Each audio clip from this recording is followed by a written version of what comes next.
بسم اللہ الرحمن الرحیم اللہم صلی علی محمد وعلی آل محمد۔ تمام ناظرین السلام علیکم ورحمۃ اللہ وبرکاتہ۔ اللہ تعالیٰ کی ذات سے امید ہے تمام دوست احباب خیر و عافیت سے ہوں گے۔ ہماری دعا ہے اللہ تعالیٰ سب کو اپنے حفظ و امان میں رکھے اور اللہ تعالیٰ دنیا اور آخرت کی خوشیاں نصیب فرمائے۔ آج کا ہمارا عمل رشتے کی بندش کو ختم کرنا۔ عمل سننے سے پہلے آپ سب حضرات سے گزارش ہے جو ہمارے چینل پہ نئے آئے ہیں ہمارے چینل کو سبسکرائب کریں اور گھنٹی کے بٹن کو پریس کریں تاکہ ہر آنے والی ویڈیو اور عمل آپ تک بآسانی پہنچ سکے۔ دوستو، آج کل بہت زیادہ بچے اور بچیوں کی رشتوں کے مسائل پیدا ہو رہے ہیں اور بہت زیادہ بندشیں ہیں، رکاوٹیں ہیں، مشکلات ہیں۔ بعض دفعہ تو بالکل رشتہ آتا ہی نہیں ہے اور کئی مرتبہ ایسا ہوتا ہے کہ رشتے تو آتے ہیں لیکن رشتے کی بات مکمل طے نہیں ہوتی اور وہ رشتہ درمیان میں ٹوٹ جاتا ہے۔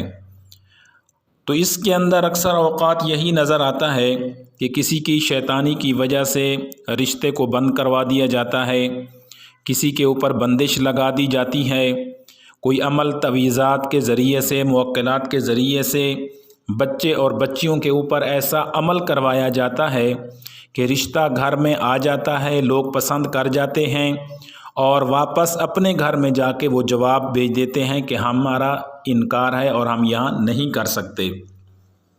تو اس میں اکثر یہی ہوتا ہے کہ یہ شیطانی رکاوٹیں ہوتی ہیں اور بعض دفعہ اللہ تعالیٰ کی طرف سے آزمائش بھی ہوتی ہے اور دیر ہوتی ہے اللہ کی طرف سے۔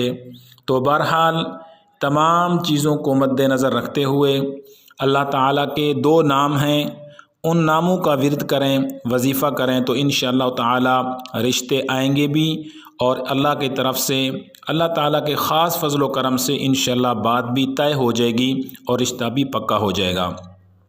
اب وہ وظیفہ کیا ہے؟ آپ نے اول درود شریف پڑھنا ہے 11 مرتبہ اور درمیان میں آپ نے یا وارث اللہ الصمد، یا وارث اللہ الصمد، اس کی 11 تسبیحیں کرنی ہیں۔ ان دونوں اللہ تعالیٰ کے اسم گرامی کو اکٹھے پڑھنا ہے۔ یا وارث اللہ الصمد تسبیح کے ایک دانے پہ ایک ہی مجلس میں بیٹھ کے پڑھنا ہے۔ کوئی بھی وقت مقرر کر لیں، صبح کا ٹائم کر لیں یا رات عشاء کے بعد کا کر لیں اور اس کے بعد پھر آپ نے 11 مرتبہ درود شریف پڑھ کے تو سجدے میں جا کے اپنے کام کی رشتے کے لیے دعا کرنی ہے۔ تو انشاءاللہ تعالیٰ 21 دن کے اندر اللہ کی طرف سے رشتہ بھی آ جائے گا اور انشاءاللہ بندش بھی ختم ہو جائے گی۔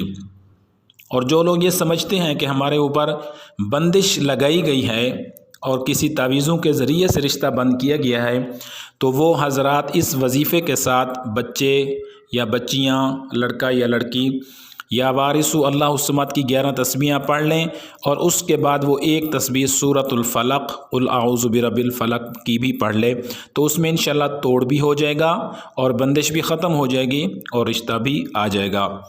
آج کا عمل اگر آپ کو اچھا لگا ہے تو ویڈیو کو لائک کریں، زیادہ سے زیادہ شیئر کریں اور اپنی دعاؤں میں ہمیں یاد رکھیں۔ والسلام علیکم ورحمۃ اللہ وبرکاتہ۔